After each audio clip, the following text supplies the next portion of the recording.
basically, we have a lot of fun while we're building. So we were blasting music 24/7 as we build. And we came by this one song, Astronauts in the Ocean, and we really liked the meaning of it, meaning that sometimes you feel like you don't belong.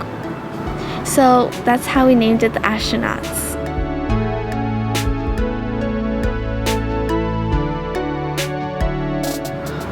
We wanted to create a world that is different from the modern generation, and a floating island was like a good alternative to like just modern Earth and stuff like that. So we went on Google and saw like a lot of inspirations, and we just kind of made a twist to them to make it a bit more cooler because it's like future frontiers. We sort of took buildings from Surrey and like just buildings we saw all around us, and we took like a modern twist on it and we kind of changed it up a little. And sometimes we would put them together and like mix them up so that like mix match and stuff.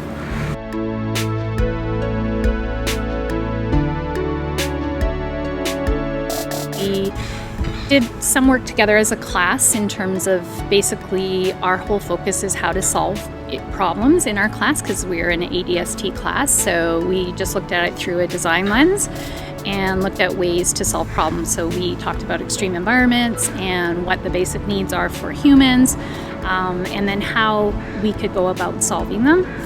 We also looked at the idea of community and what makes a community, and as the girls mentioned, it's not just about physical space and buildings, but it's also about the feel of it and the inclusiveness and the type of community you want to build. So we did work as a group and as a class, and then they had opportunity to go off and explore those in more depth. And we also did some science work around alternative energy sources and futuristic technologies, and again, a little piece of inquiry where they could go off in specific things that interested them. So that was sort of the pre-work, and then it took a long time. We give them a lot of class time, and even then it was never felt enough. And as the girls mentioned, they had to do a lot on their own as well outside. And we had one of our learners in a blended class, and so she was at home and part of their community, which was nice.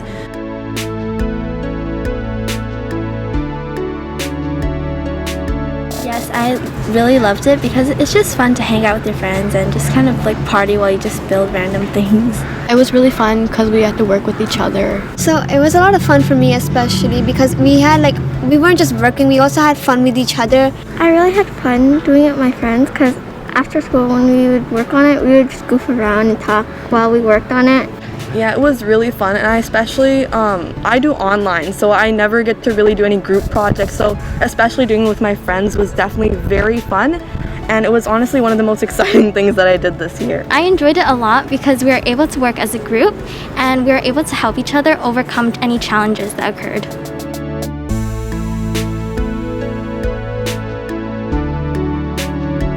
You really need to think carefully about who you're working with in terms of, are you going to be able to solve those problems together? Is there going to be conflict? Are you going to have somebody who doesn't pull their weight or their share? So we did, talk about that. I think you just have to trust in the process and just like trust each other and have really good communication. Try doing it in a group with somebody you would enjoy doing it, and not just like you have to be with partners who actually help you, and you have to do even amount of work. Be in a group with people that you like, because you might get into arguments, but that's fine. I think being able to like speak your thoughts and like any issues that occur with like your group, then that helps a lot. You just have to learn to compromise and just to try your best to communicate. Being resourceful too. I am not an expert on Minecraft, and so I'm not always the best resource. So it's really important that they learn to access online resources, the resources from Surrey schools, the resources from Logix, and then the experts within the classroom community as well. They step up where I don't have the knowledge. So yeah, that's my advice. So another advice we want to give is that some of us aren't really good at Minecraft. Like we weren't really good at Minecraft either. We had just started off. I remember just spending 30 minutes trying to figure out how to turn on blocks and put on blocks down and take them off. So we just want you to know that you don't have to be amazing at it. I don't have to be the expert. I just have to know the basics, and they will take off. And then the very next class, you've already got experts. And okay, who thinks they know how to solve this? You know, can you help each other? Go ask them, double check with them. And then I'm learning alongside them.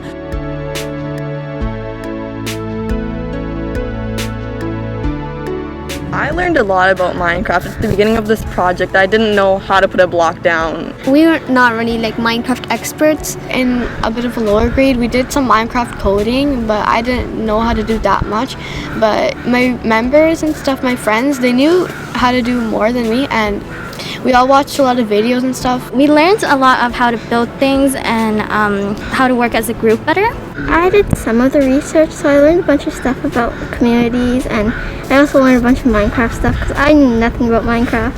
I think it's an awesome opportunity to do cross-curricular learning and to do inquiry, and also to do collaboration amongst peers. There's so much wonderful learning that goes on in this with science, language arts, ADST, and social studies communities. Thank you for Logic Academy and Surrey Schools for giving us this wonderful opportunity. And thanks to all our teachers as well for letting us join in this competition.